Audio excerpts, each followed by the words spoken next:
It's been a while since the last single-player Elder Scrolls game, Elder Scrolls V Skyrim, was initially released. Almost 8 years, in fact. The 6th installment is scheduled to come out with the next generation of consoles, or even sooner with the failure of Fallout 76.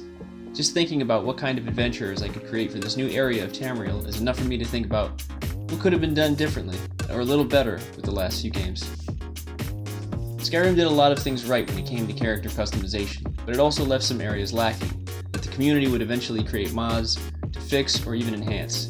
Here are a few things that I'm hoping will be added in the next game. Again, these are issues with the vanilla-based game. We're not talking about mods or community-created content.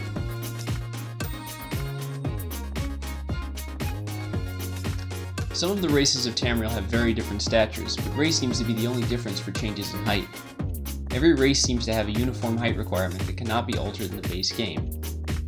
Haven't you ever wanted to be the shortest high elf? Or maybe a giant Khajiit who guards the caravans from all manner of monsters and thieves? Sadly, none of these options are actually possible.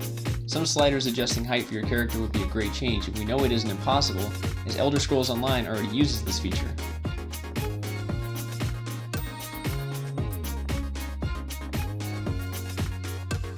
Height isn't the only thing that I need for my giant Khajiit. There's also the issue of bulk. One of the issues with the character models is that your options are between skinny characters and slightly muscly ones. I want a character that is hulking with muscle, maybe even give us the option to broaden the shoulders and a slider for tone. I want my character to have much more hulking monster muscle than any person could possibly get in a world with terrible nutrition and zero workout plans. Not to mention that only the human races can have any measure of definition. If a Khajiit or Argonian is pumped all the way up, all of their muscle is covered by fur or scales. Another issue with bulk is the lack of representation of more body types, especially because some NPCs in the game have very different lifestyles.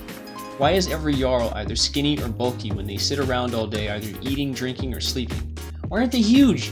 There's also something that could be addressed when creating your character. What if I want to build a heavier, rounder character? One that really doesn't like to run and prefers to stand back and cast spells or shoot arrows?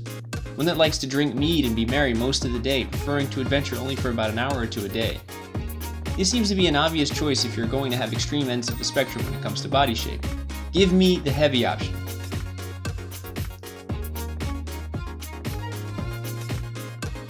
Okay, this issue is a little bit more unique to the beast races. Why are all the tails the same? What if I don't want my sneaky Khajiit to try hiding behind a bush or a rock with a 3-foot tail hanging out and wagging around? Why isn't there a slider to adjust the size of the tail, so maybe you want to change it to a shorter tail or even a nub?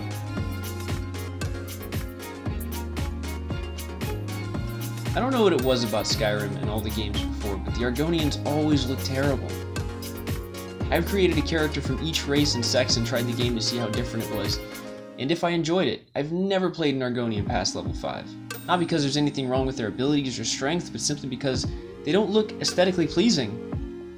Elder Scrolls Online manages to get this right in their cinematics, but not so much in their actual game. Skyrim definitely doesn't. Why not make the Argonians more dragon-esque?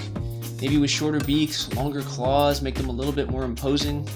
Probably the same for Khajiit too.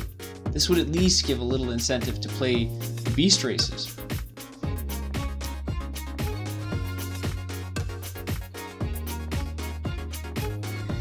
The final set of gripes are about something that plagues all characters in the game. The hair options seem limited. So limited in fact that there are a ton of hair mods, like a lot. I think plenty of people want more options and variety when it comes to flowing hair of their characters. The beast races are even more limited, with very few choices for the Khajiits and some feathers for Argonians. So that's just a few of the issues that I think should be addressed before the next game, so I can really invest in my new adventures and not feel as limited in the options. I'm really looking forward to Elder Scrolls 6 and I have high hopes for it and what it will be. If you guys enjoyed the video, please like and subscribe, and thanks for watching. Bye!